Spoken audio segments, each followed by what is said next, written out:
नमस्कार, मैं हूं अनुराग चड्ढा। इनसाइड विद अनुराग में आपका स्वागत है। दोस्तों, यूपी पंचायत चुनाव में जो सबसे बड़ा रोड़ा था ओबीसी आरक्षण, वो अब रास्ते से हटता हुआ नजर आ रहा है।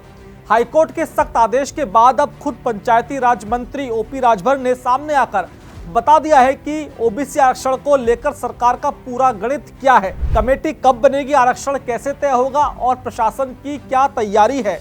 कल की वीडियो में मैंने आपको बताया था कि कैसे इलाहाबाद हाईकोर्ट ने स्पष्ट तौर पर उत्तर प्रदेश सरकार और राज्य निर्वाचन आयोग को डेडलाइन दी थी कि 26 मई से पहले हर हाल में पंचायत चुनाव संपन्न हो जाने चाहिए। कोर्ट के उस एक सख्त आदेश के बाद से ही रातों रात पूरी की पूरी सरकारी मशीनरी और ब्यूरोक्रेसी एक्टिव हो चुकी है और खुद पंचायती राज मंत्री ओपी राजभर ने साफ किया है कि त्रिस्तरीय पंचायत चुनाव 12 जुलाई 2026 तक हाल में पूरे हो जाएंगे और हाईकोर्ट के आदेश का पूरी तरह से पालन किया जाएगा। चुनाव में किसी भी तरह की कोई अड़चन आने नहीं दी जाएगी। लेकिन यहाँ सबसे बड़ा सवाल अब भी वही था कि बिना आरक्षण तय किए सरकार चुनाव कैसे कराएगी।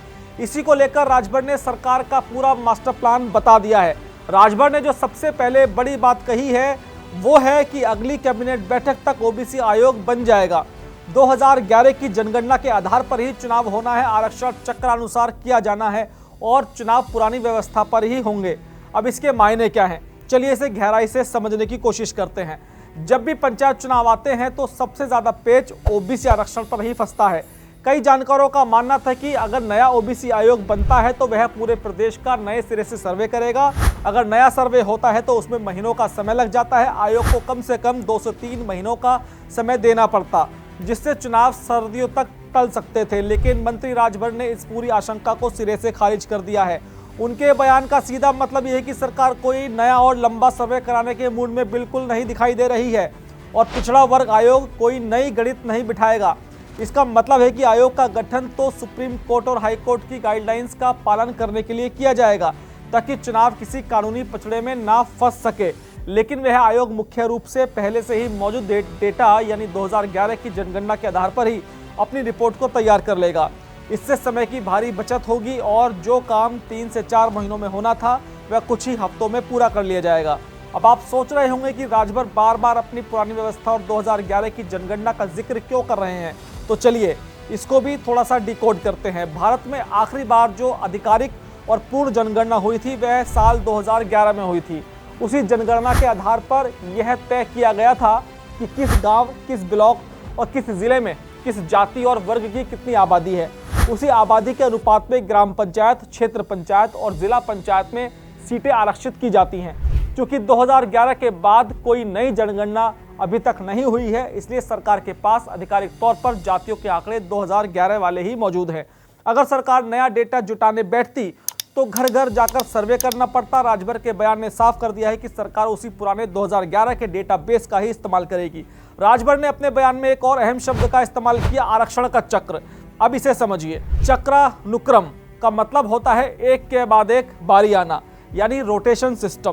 पंचायत चुनावों में एक ही सीट हमेशा एक ही वर्ग के लिए आरक्षित नहीं रहती। मान लीजिए कि आपकी ग्राम पंचायत पिछली बार सामान्य थी, तो रोटेशन के हिसाब से इस बार वह महिला सीट ओबीसी या अनुसूचित जाति के लिए आरक्षित हो सकती है। अगर कोई सीट पिछली बार एससी के लिए थी तो इस बार वह ओबीसी या सामान्य के लिए हो सकती है। राजभर के कहने का सीधा अर्थ यही है कि यह रोटेशन का पहिया ठीक उसी तरह घूमेगा जैसे पिछले चुनावों में घूमता हुआ आया है। इसमें कोई नया फॉर्मूला या कोई नई नियमावली नहीं जोड़ी जा रही है। पंचायती राज विभाग के पास पहले से ही पिछले कई चुनावों का रिकॉर्ड मौजूद है।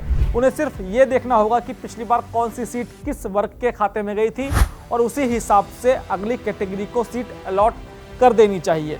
यही वजह है कि मंत्री जी इतने आत्मविश्वास से कह रहे हैं कि आरक्षण तय करने में 3 महीने का समय नहीं लगेगा। सरकार का होमवर्क पहले से ही पूरा है, बस उसे ओबीसी आयोग की मोहर लगवानी है। इसी बीच पंचायती राज विभाग के डायरेक्टर अमित कुमार सिंह ने भी एक बहुत महत्वपूर्ण अपडेट दिया है।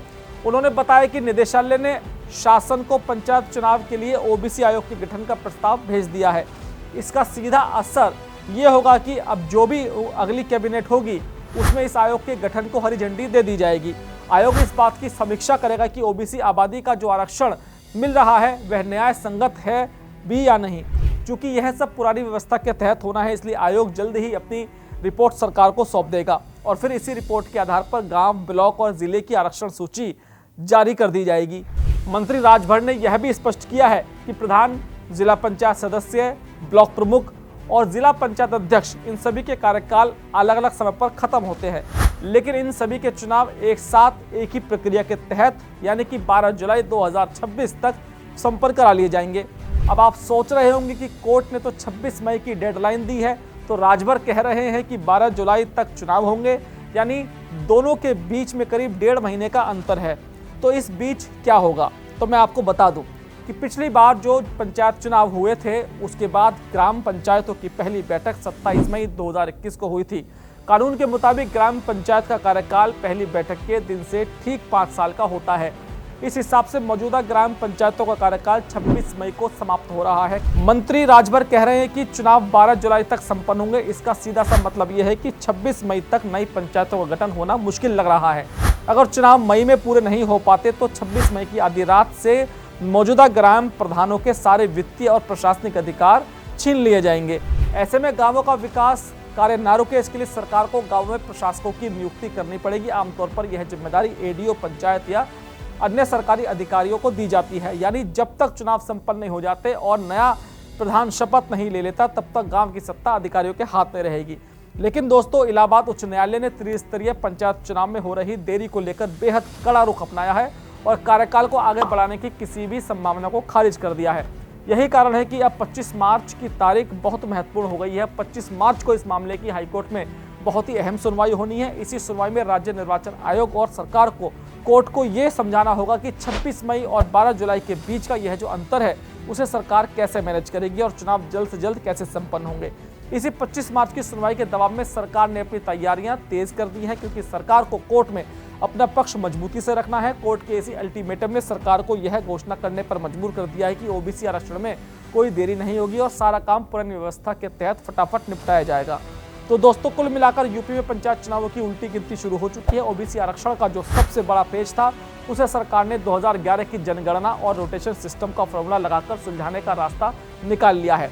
अब सबकी निगाहें 2 चीजों पर टिकी है, एक तो राज्य सरकार की अगली कैबिनेट बैठक और दूसरा 25 मार्च को होने वाली हाईकोर्ट की सुनवाई, क्योंकि अब इन्हीं दोनों दिनों में चुनाव 26 मई से पहले हो जाएंगे या 12 जुलाई तक इस पर आखिरी मोहर लग जाएगी।